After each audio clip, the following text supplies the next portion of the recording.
Joyce. This is Frank.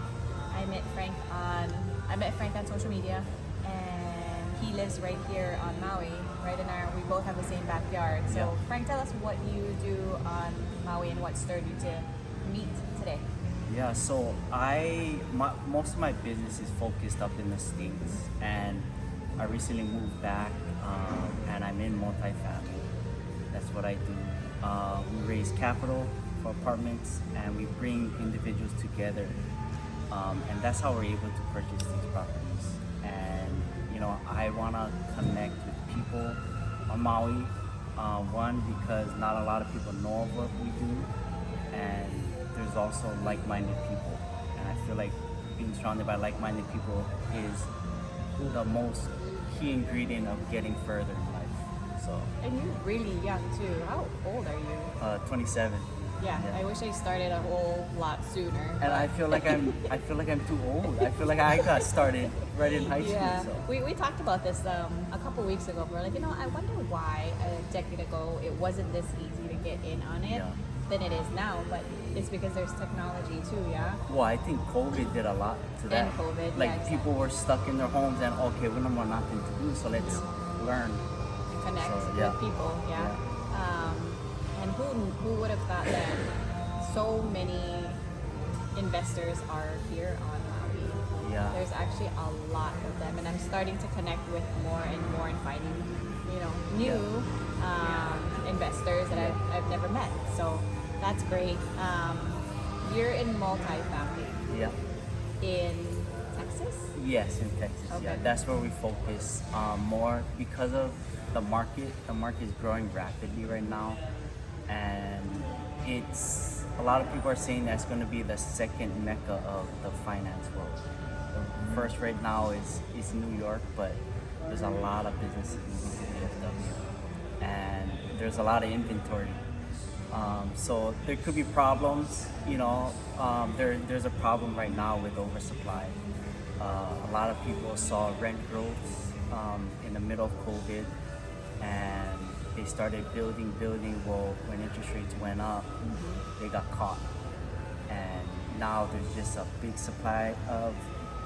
big supply and not enough demand. And now that they're stopping new supply, there's gonna be a hiccup right now, and all that supply is gonna get swallowed up, and now there's not gonna be any supply.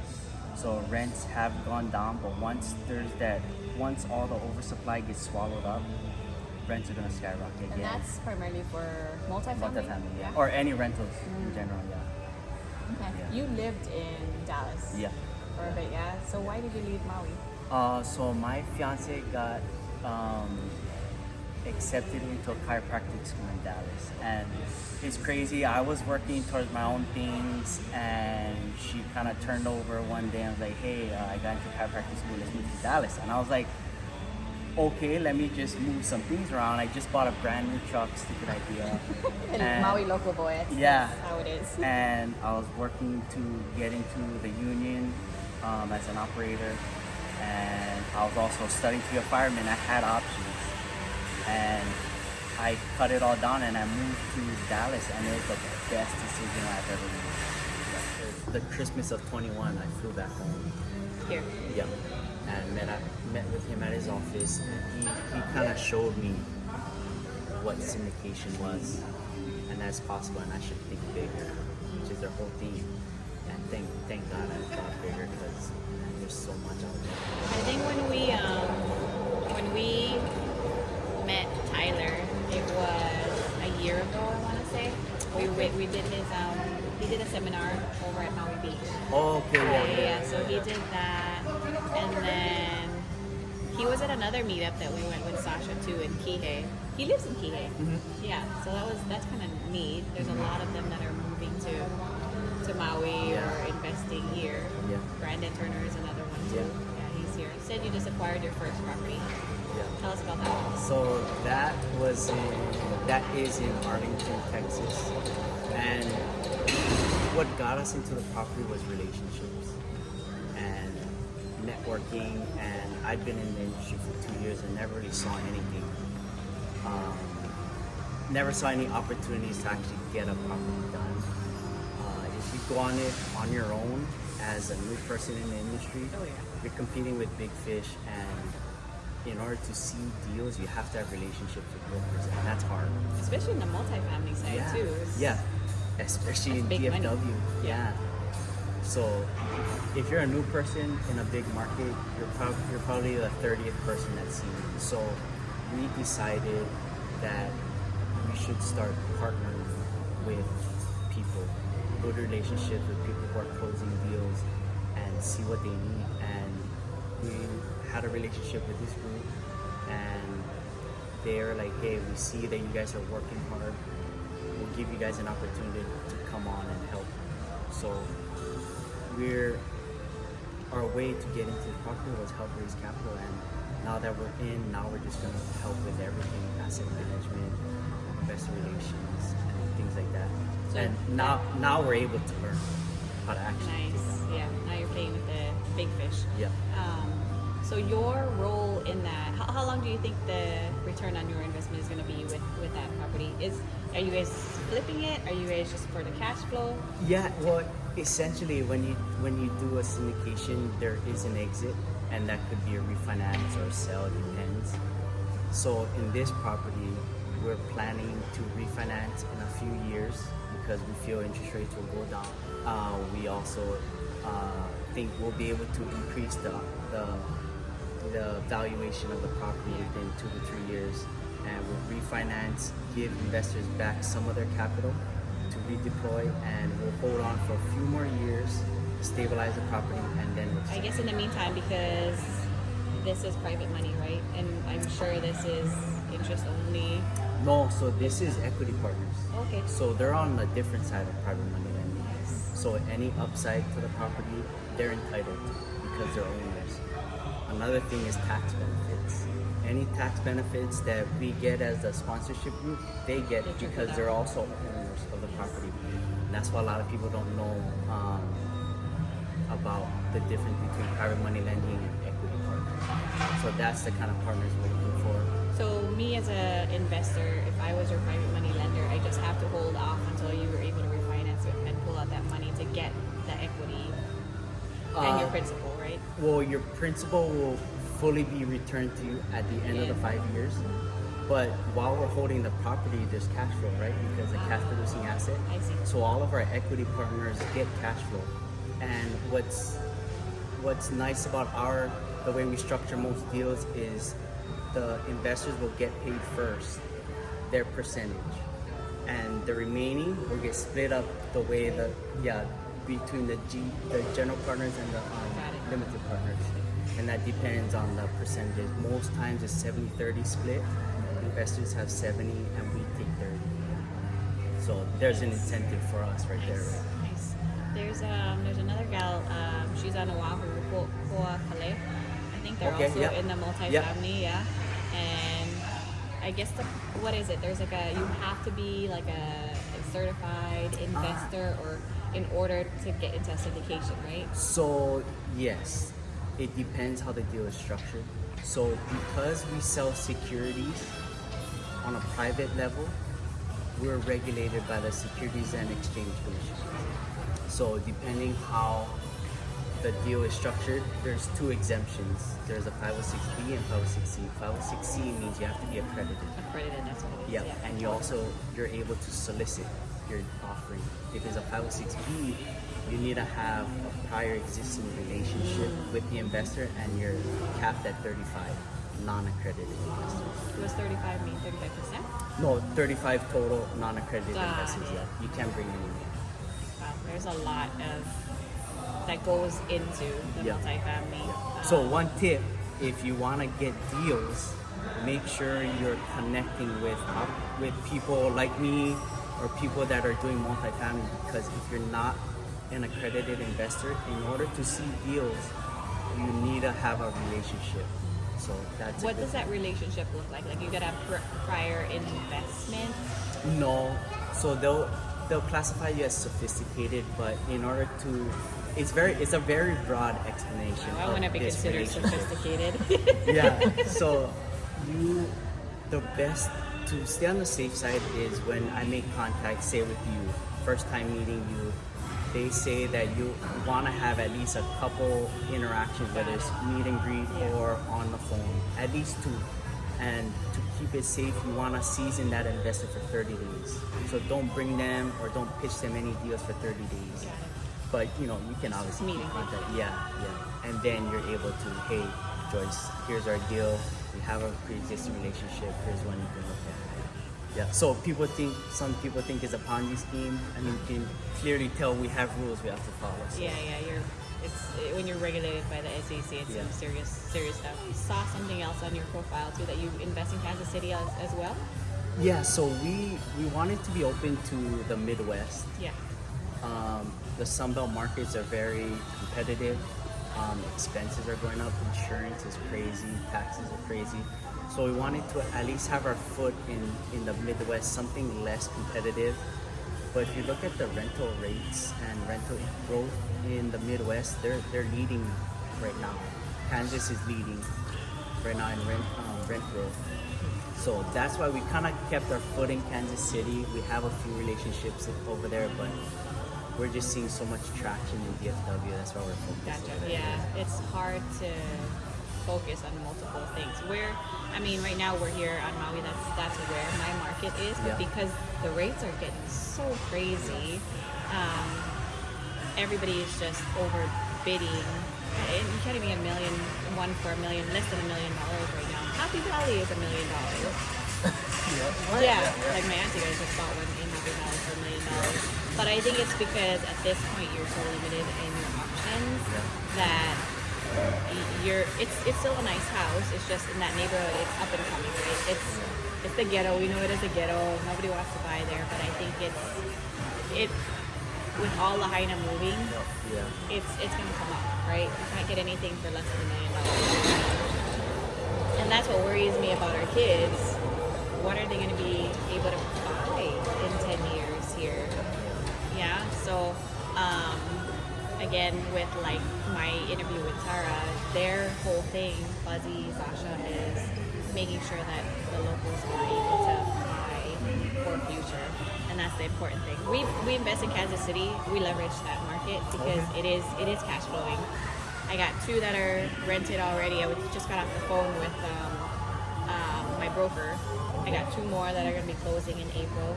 And then that one in Wailuku is going to be closing in April too. And then I just got another one locked up as a duplex. So I'm pretty excited about that. It's like I got all these things that are happening, and it's hard. Looking back now, a year ago, how am I going to do this? This is so hard. I have no idea. Yeah. In Kansas City. Okay.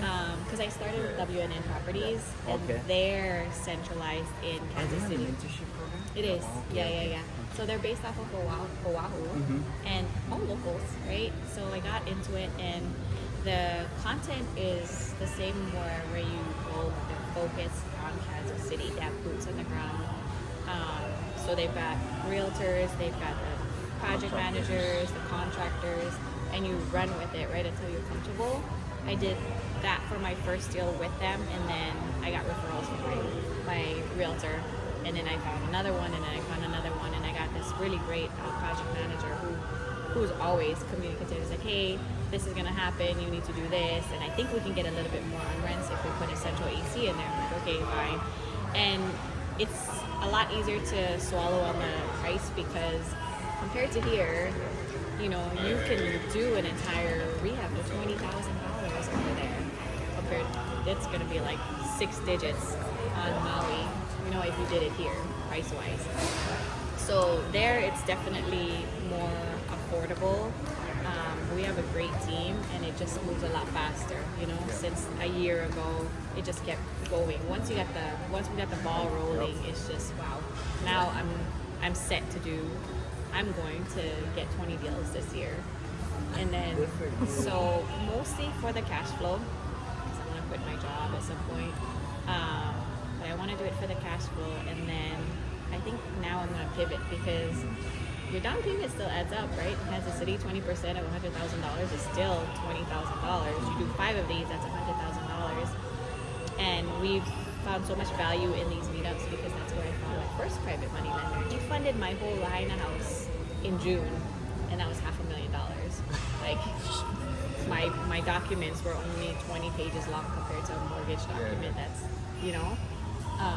But I found my first lender right here on Maui at Sasha's meetup. He did the full purchase and the rehab. I lost that one to the fire. My insurance was good though, so that took care of it. Now we just own the land, and then we're gonna get a FHA 203K once we're ready to build. But yeah, private money lending. I'm still ramping that up too. You probably see my posts, yeah. But I think now we're gonna pivot and just see about flipping to raise capital over in Kansas City.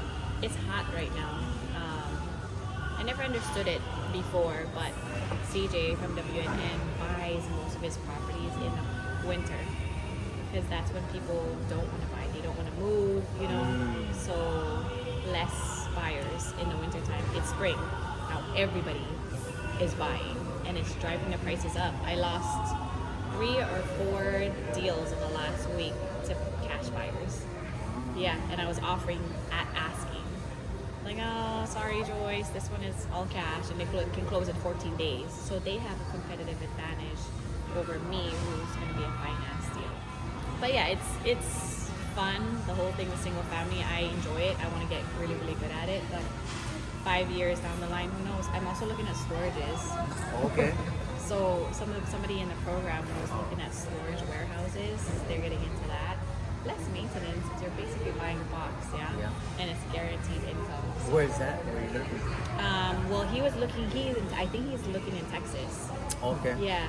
So I guess wherever the rental market is increasing, I'd assume that storages are, should be along the lines there. But I'm not 100% like into it yet. I'm just hearing, oh yeah, this is a good market now with storages, and then there's multifamily, but it opens up so many avenues, with investing. It's wow, this is so cool. People just got to get in on it, talk to people, get into mentorships. Even if mentorships cost you money, it's education at the end of the day. Yeah. I know I went to Raise Fest, and there was so many different things people are doing. They're doing storage. Yep. They're doing apartment buy and hold in Connecticut, and his cash flow was stupid. I was like, I wish I could raise money for that deal. But you're buying like an 1800s building, but their cash flow is just retarded. I was like, There's this one investor that I met at WealthCon. He's also in Texas. His name's Felipe. I just saw his story, but he just bought like this motel. I think it was like a 30-unit motel. okay. But he's doing big too. I believe he was doing Airbnbs at first, and I just seen his progression to, I guess, home motels is a multifamily. I don't know, kind of, sort of. Right? Yeah. It's multiple doors. Yeah. So that's kind of cool. I wanted to invest in Texas, but I have no boots on the ground, and I have no connection there. Okay. But you're I guess because you're comfortable, what that market looks like. You live there. Yeah. So I'm only familiar with DFW, and so when I moved up there, I worked my way up to a concrete batch plant operator. So Hawaiian Cement? Yes. We're that, but we're mobile. And I moved my way up to running the plant, and we were paving everywhere that the metro was growing. So cool enough, there's a toll road that runs from South DFW to North, or South Dallas to North Dallas. And in the future, they're gonna continue that road all the way to almost Oklahoma. And it stops right at Prosper, Texas. But we paved the road like maybe 2 mile long in the middle of nowhere. And it's to help with that toll road in the future. So it's like things like that. Like You get a heads up. you get a heads up. development. Yeah, That's exactly. cool. Infrastructure for bring materials in and out. Yeah. That's really cool. So I think DFW is gonna touch Oklahoma, at least Sherman. So Sherman is like the city right before Oklahoma border, and they're gonna touch. At least Dallas and Sherman is gonna touch, and everywhere in between a lot of people are buying up land. A lot of people who do new construction are buying up land, and developers are buying Oh. up land. What's the price range there though? So okay, for land, let's just say for an acre, because it's the same in Kansas City. I assume they're about the same. Man, to be honest, I haven't looked at acreage, like Okay. how much they're selling per acre. Okay, but that'd be interesting to see. If that's the case, that's probably Yeah. the end, And right? my superintendent owns 32 acres within that gap. So I'm interested to see if he's willing to sell. But he told me a lot of people come up to him and want to buy, but He's holding for the long term. Yeah. Wait till all the utilities are in, and that Yeah. thing is gonna be. Just he probably will be squeezed out. Yeah, put one plant per year, right? Yeah. that's pretty neat. So what's next for you then? Now that you're in the multifamily, what do you? So I wanna grow. I wanna grow big, and I wanna be based here in Hawaii. And my whole thing is, one, yes, I wanna provide investment opportunities to help the younger generation. Because as long as I'd love to help the older generation, and I will, I wanna start with the younger generation, like people my age, a little younger, and give them opportunities to invest. Right?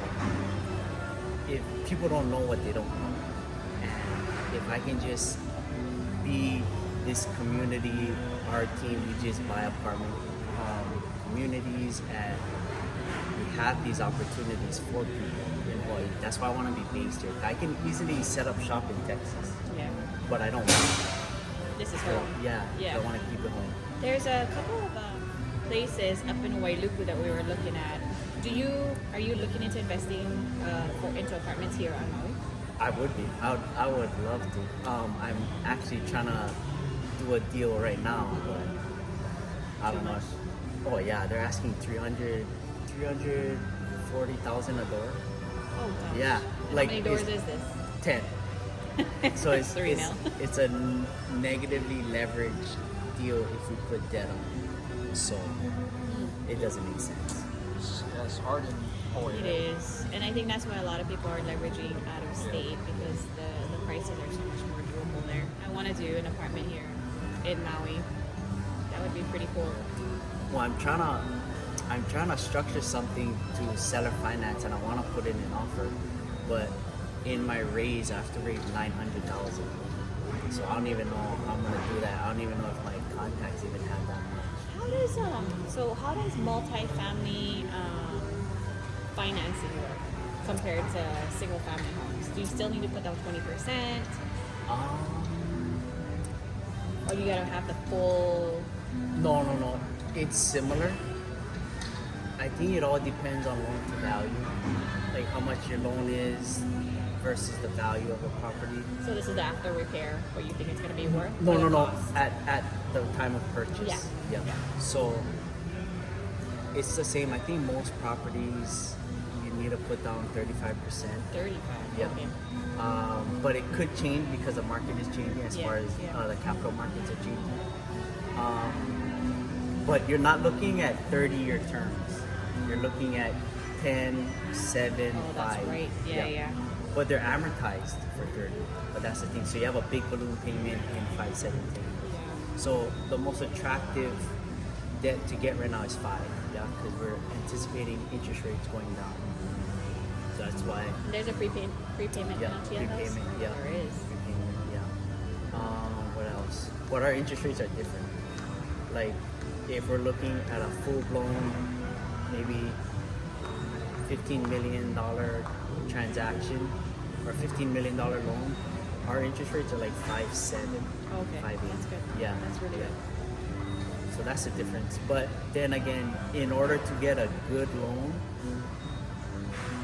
to get out of the small business loans, you have to have something loan amount larger than I believe 1 million to get more attractive terms. Because then Fannie Mae and Freddie Mac will come in, and I guess they offer better terms. Yeah, well, you're providing housing too, yeah. So 35% potentially. Potentially, Yeah. yeah. Do you have any questions for me? So what are your plans the next 5 years? Definitely dabble into storage, but do you want to build a portfolio like kind of specifically in Kansas or? I guess it just depends on what market I have boots on the ground for. And that's why for me it's so important to make connections, because then I'll know people who invest in certain markets like you. Now you're in Texas, like, oh, okay, if I ever dabble in that market, I know who to ask. But I want to stay in Kansas City as long as that market continues to grow and it makes sense for cash flow. I'm going to hang on to that for as long as I can. But my goal with it, because I still have to rebuild my homes here in Lahaina, I have 2 that I have to rebuild. Yeah, so fortunately we were able to keep one that stayed up in the upper Lahaina Luna side. Okay. So we had that. But the other 2 that right down here in Waiakuli, and my entire family, yeah, they were all in Waiakuli. So my parents, my house was there, my aunties, my cousins, like our entire family was in Waiakuli. So I have that to think about in the long term. 2 years, 3 years, who knows? Our land's not even cleared yet. So in the next 5 years, my priority is going to be building up capital so I can have enough to build a decent home. To build right now, the contractors, you're getting 250 per square foot, up to 600 a square foot, right? That's going to be so much money. Yeah. I remember before I moved up to Dallas, it was like maybe $4 a square foot. Yeah, it's insane. About a year ago, when we were trying to get a contractor to bid on the house over here, he told me 250. And so with the amount of work that's gonna have to be done when all these homes are gonna be built, and the cost of materials too, it's gonna drive it up. So we're looking at prefab homes with HPM. That one is more streamlined with the process because it's pre-permitted, and then it's basically the whole kit, right? The whole kit to build a house. You just gotta get the contractors in to put it together. 5 years, that's my goal. But in the meantime, build up my portfolio with single family in Kansas City, and then start exploring other options to really elevate that a little bit more, right? It's a slow process because right now I'm going to go through my first refinance. Okay. Yeah, so I'm hoping to get some cash out of that one. But I don't know how much. It's a slow process, and that's why I want to look at flipping also, so that I can get more out. And then who knows? Yeah, multi-family might be the way to go, right? Multiple doors in a building. That's cash flowing. If I ever get to that level, that's gonna be the next thing. And then storage is just another option. Maybe I'll get into it. Maybe I don't. But I also don't want to be too spread thin on too many things, because I do have a W-2 job at the same time too that takes up like most of my time, right? I have a salary job. What do you and work? I'm over at the West End Okay. at the Nanea, so I'm an engineering manager there, and I work 5 days a week. Fortunately, I can, there's a work-life balance. I'm not stuck to being there for 10 hours in a day. 8 to 4, I leave. In between, I'm doing like, hey, okay, something comes up in Kansas City, like I have the flexibility to do that. But that's when I have more time, then that'll give me the opportunity to explore a whole lot more. Yeah. But right now, managing these multiple properties and then like insurance, and there's just I have a lot of balls in the area. But it's fun. It's exciting. I feel like I'm networking with so many people and learning so many different markets, what they're doing, and then meeting new people like you. We try to go to every meetup. And then we're also with WealthCon. Oh, yeah. Ryan Pineda. April. So they have these WealthCons that they put on every single quarter. Every quarter? Yeah, they put it on every quarter in Las Vegas, of course. But it's fun because we've met so many people there too. The next one is gonna be at Caesar's Palace. Yeah, Caesar's Palace. And it's like a 3-day motivational speaker thing, but the value you get is in the back doors where there's people making deals and, negotiating. Don't you feel energized after that? Oh yeah. Yeah, because when I leave, I'll get that high. Yeah. And then I'm like, oh, okay, now I get into a slump again. Yeah. but it's so important to go to those frequently because Yeah. you do. You get that high. It's Yeah, like, you get okay, that now motivation. I can get it. So right after Raise Fest, I was on that high, and that's when I raised that 100,000. Oh, wow. I was like, right. That's awesome. Maybe me too. How did you raise that 100,000 anyway? So I'm sure this is an interesting one. So Yeah. this is so this is someone that I have a good relationship with, and we've been in contact over the last 3-4 years.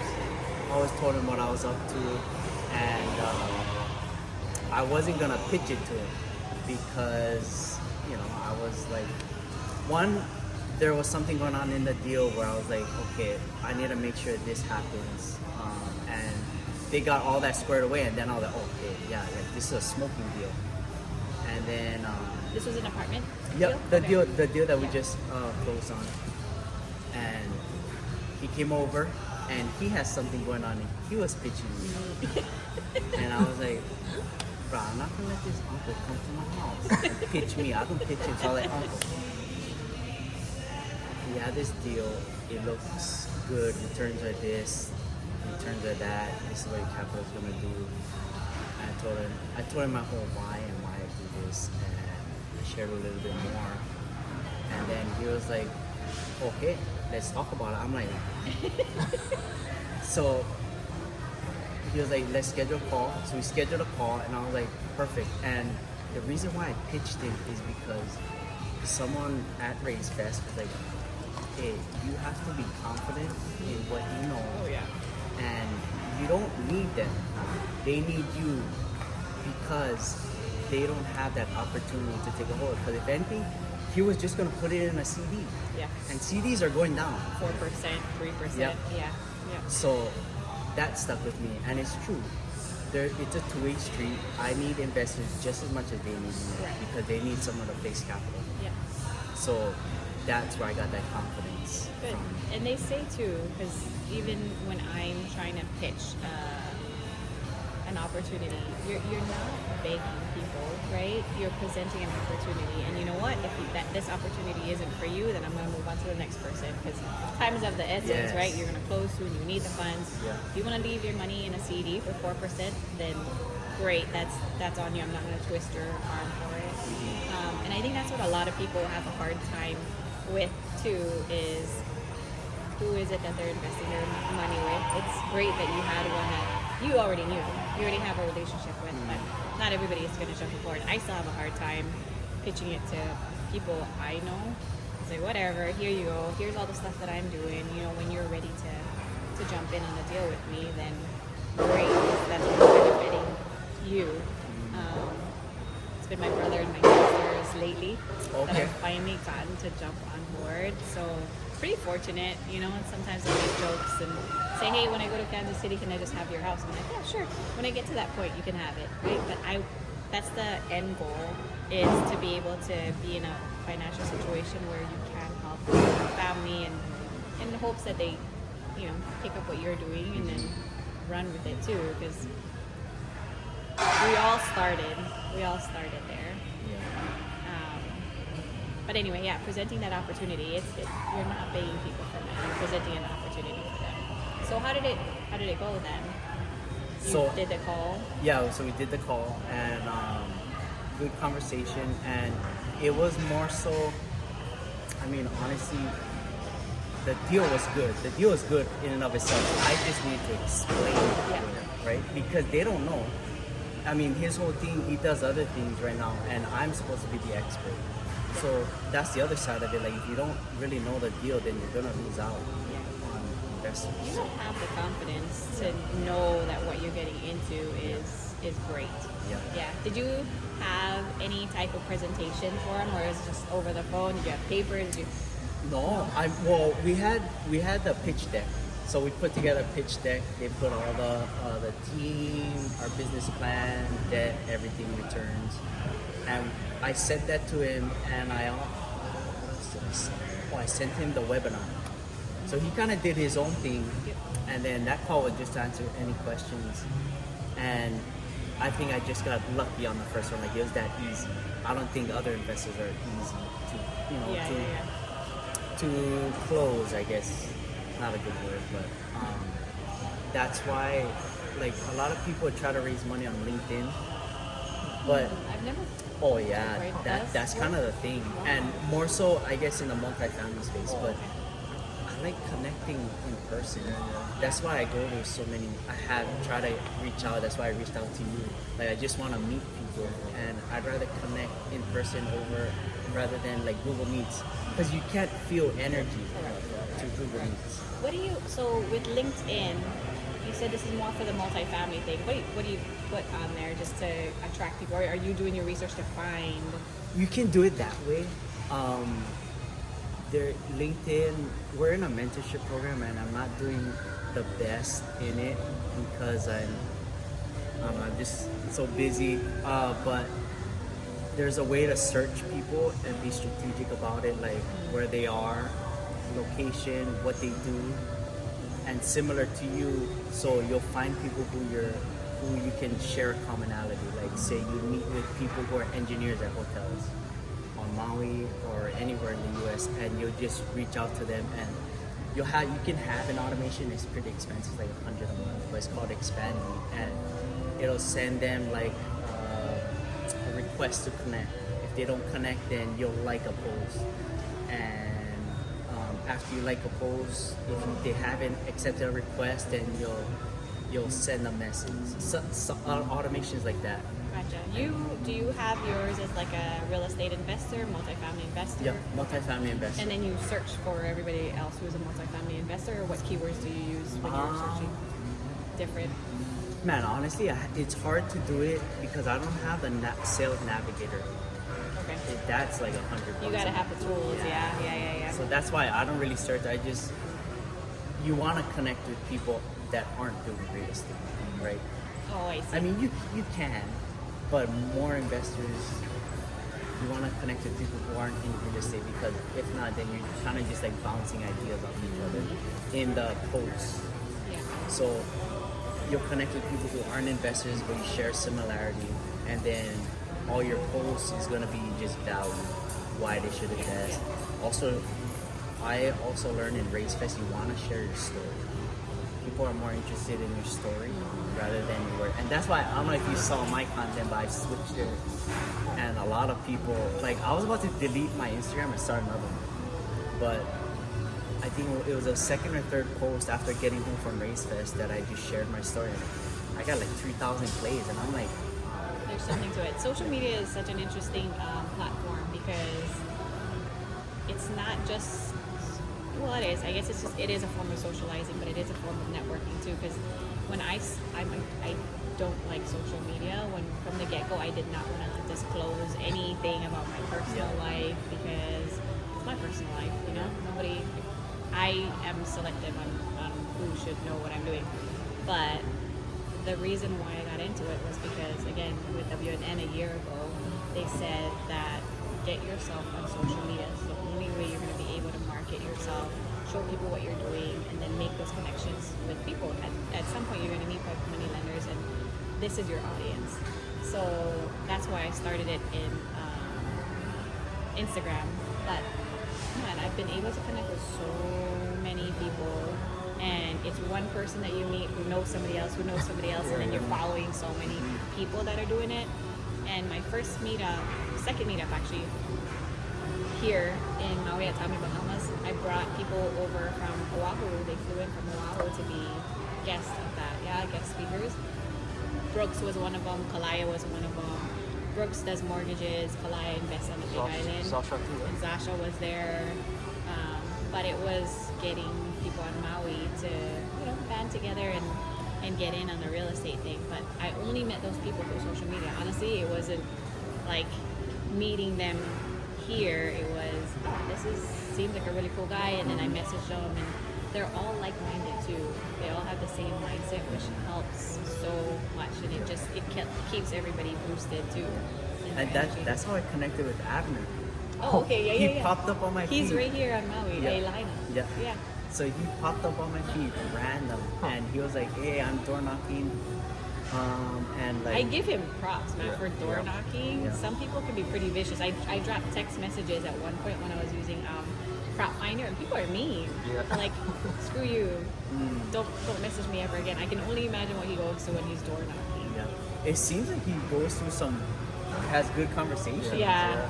But I guess some people were razzing him in the comments about like what kind of solution can you offer, and I went in the comments and I was like, it's funny, a lot of people don't understand like your solution actually helps people. Like Abner's not the bad guy, you know? So, Yeah, and he makes the connections too. It's one thing to sell your house or like a cold caller. That's literally why they call him cold calling, because you have no idea who this person is, no relationship, nothing. He's establishing that with people here on Maui. You know, hey auntie, hey uncle, like let me help you. However it is, or whenever you're ready, give me a call. Yeah. And that's something to be said. Not everybody can have the courage Yeah. to do that. I certainly don't.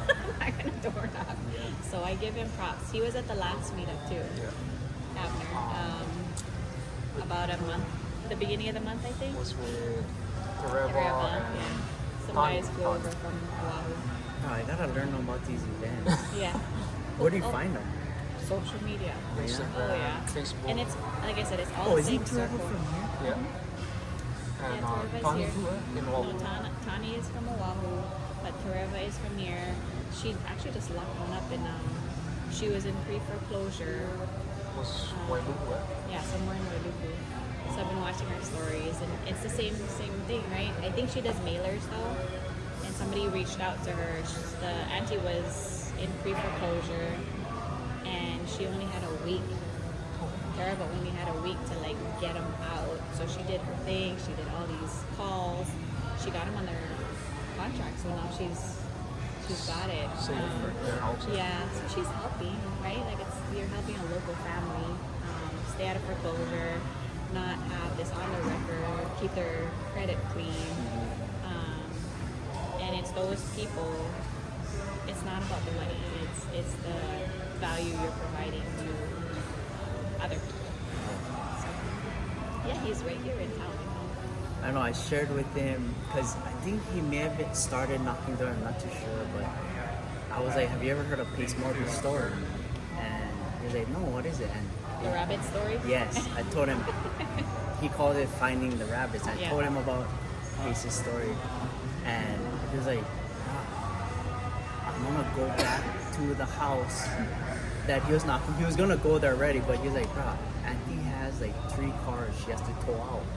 Maui County will do 2 in 1 calendar year." I was like, "Bro, that's probably the rabbits." So he was You like, gotta "Cool." find the rabbits. Yeah, it's a really, That's a really good cool story, yeah. It is. I don't have to buy your house, but here's what value I can bring to you. Thanks for driving all the way over here. When was the last time you came to the Haina? Probably a month. Because we were working Kapalua, Tanapali, and Anipo. Foreign country? No excavation. Oh, okay. Yeah. You know who Flynn Nakamura is? Sounds so familiar. He Yeah, he's from- owns he grew up excavation. behind. Or Lei Nakamura? I know. See Yeah, I face. see the face. I have a classmate, Jessica. She's a Nakamura. Okay. Yeah. Maybe. It is a small island after all. You live in Wailuku? Waihu. Oh, So, Wailuku. right by, I guess, Pococalo, Hawaii. Even We're renting. Pococalo is the prices are coming up there too. Oh, yeah? Yeah, there was one house that was a freaking tear down. They're Yeah. asking $799 for Yeah. it. The walls are gone. The roof was caved in, but they're asking $799. And there's another one on Linicona Street, I think. But it's the third house from the ocean, Okay. and they're selling that for $1 million. Yeah, It's funny true because story. there was a home up above the jail, Kehalani, that sold for $1 million. So, I mean, Just recently. yeah, Oh. like maybe a couple weeks ago or a month ago. Oh, okay. Yeah. So it's weird how the pricing, like, I'd rather buy a home up Kehalani Oh, yeah. than Yeah, Waihu. yeah. But it's the same thing with Happy Valley, right? There's a house that just sold in February for $1 million. That's why I don't like single family. Yeah. Like, it's not, you're just basically buying off of Sarah's, Whatever their sale yeah, was. whatever yeah. they want. And The yeah. comps. But that, for me right now, because I have one in the pipeline over in Waihu that works for me, $1 million house in Happy Valley, that's gonna be my comp, right? And yeah, that one's kind of a cool deal because you can't get anything less than $1 million now. Thanks for coming over. So thank you guys for tuning in, and thank you, Frank, for driving all the way over to Lahaina. Where can the audience find more about you? So I'm most active on Instagram, FK Tashima, and then I'm also active on LinkedIn. You can find me Frank Tashima, and you can also visit my website, valleyoutcapital.com. Thank you.